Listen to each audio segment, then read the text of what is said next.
os blocos. Agora, o bloco independente. Falar sobre esse e outros assuntos. Meio-dia, o deputado estadual pelo PSB, Oscar Bezerra. Boa tarde, deputado. Boa tarde, Lúcio. Boa tarde, Nayara. Boa tarde. Estão nos assistindo. Deputado, bloco 4 deputados. O Sim. Deputado, o bloco da situação. O bloco do governo ficou com 14 parlamentares. E os independentes esperavam contar com. Sobrou 6. Que história que é essa aí? Pagaram emenda parlamentar e mudou os números? Eu não quero acreditar que seja isso, mas nós tínhamos a proposta inicial de 10 nomes, 2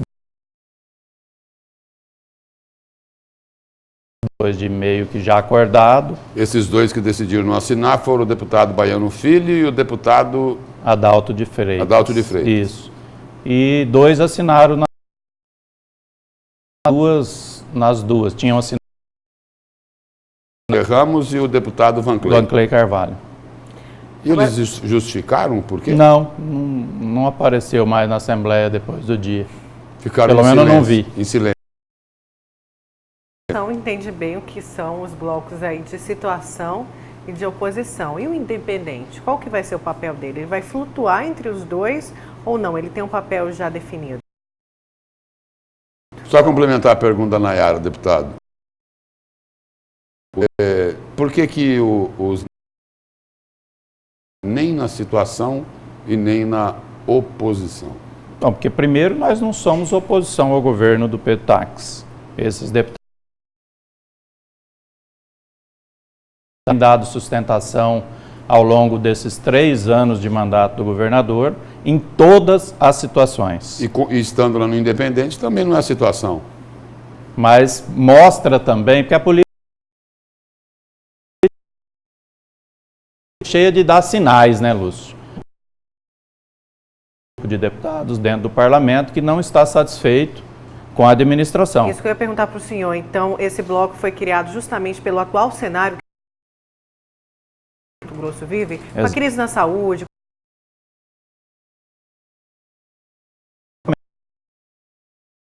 Porque a gente anda pelo interior e vê a insatisfação. E temos conversado muito a respeito de como resolver esse problema. Tenho certeza que é interesse total do próprio. Mas algumas sugestões acabam por não serem acatadas, deixando assim um descontentamento com alguns pares, e era para ser muito mais do que 10. Porque a reunião do colegiado, a insatisfação é generalizada. Deputado, o senhor falou aí que a insatisfação é generalizada, deputados estão descontentes, que estão no bloco dos independentes. Qual é a maior crítica que esse bloco independente hoje faz ao governo, ao governador Pedro Taques especificamente? A Assembleia Legislativa... É falta de... Isso. O diálogo é um bom caminho, né? A política sem conversa, ela realmente é fadada ao fracasso, né? Mas...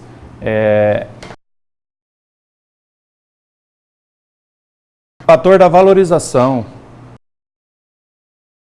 Querem ajudar o governo. Como eu disse, esse bloco é constituído de 20 deputados, sempre em toda a situação esteve junto com o governo. E não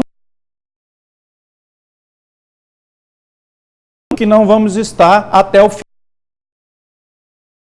A opção, de repente, nesse bloco independente, de colocar a nossa posição um pouco mais forte.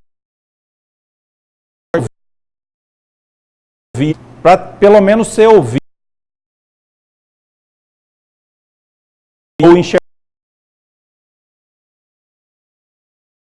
Como que o bloco já analisa esse fundo criado, que o governo quer criar, o Fundo de Estabilização Fiscal, agora para recuperar dessa crise instalada aqui no Estado? Porque a gente sabe que a PEC seria uma atuação, mas não foi o suficiente. Expert dentro desse bloco, que é o Zé Domingos, que entende muito dessa área. Estamos esperando que o esboço desse projeto chegue para a gente estudar e, consequentemente, montamentos de correção de texto ou até mesmo da metodologia desses critérios adotados. Mas uma coisa é fato, com a arrecadação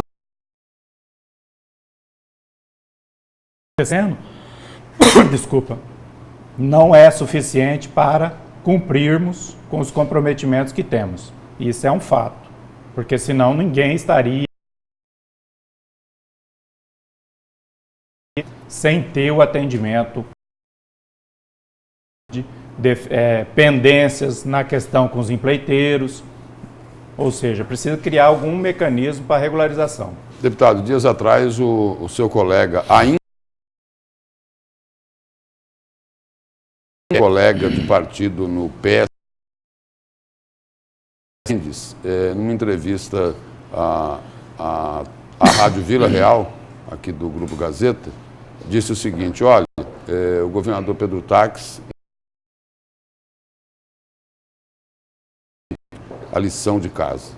O senhor pensa assim também? Olha, o governador é muito esforçado em tudo que faz. Falar de que ele não fez dever de casa, eu tenho que fazer uma meia-culpa. Mauro Mendes não fez essa meia-culpa, então? Não fez porque ele não está acompanhando o dia a dia do governo. Eu, como deputado da base, me faço aí como meia-culpa, então, do dever não cumprido.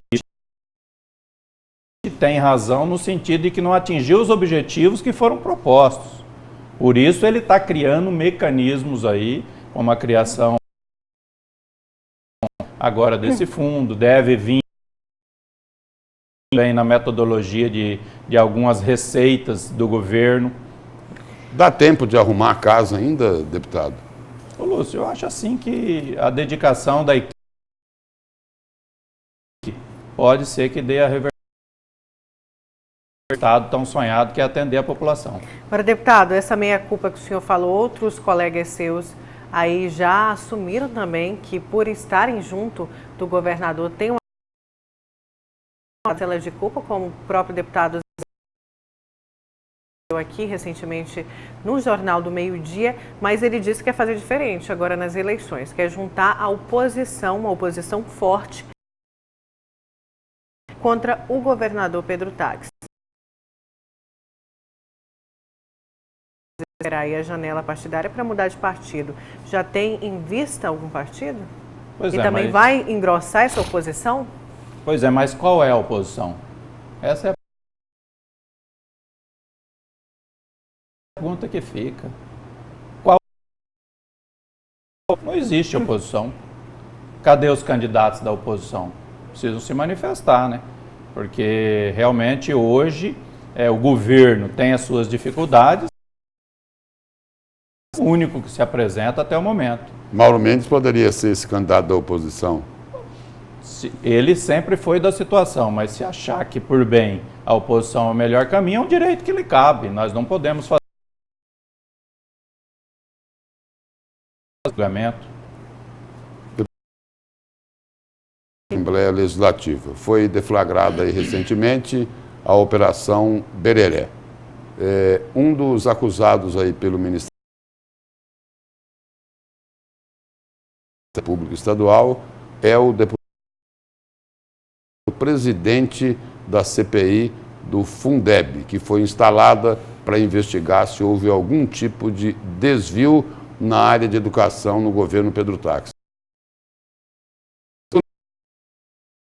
Diz o seguinte: olha, eu não tenho público estadual, e deu também uma outra declaração. Se for preciso, eu também não tenho medo de investigar o governador Pedro Taques aí? Tem algum problema aí, não tem? Não, primeiro, tem um ruído aí forte, não é? Primeiro essa questão... Será que estão achando que essa operação tem alguma digital do Palácio Paiaguás ou não? Estou mais propícia a responder essa pergunta, para mim não entrar no mérito aqui desta questão. Mas o fato é, o Mauro foi escolhido pela presidência para ser o presidente da CPI e papel. E é muito simples, na minha opinião, essa CPI, porque se houve qualquer desvio de finalidade dos fundos, não tem como a CPI não apresentar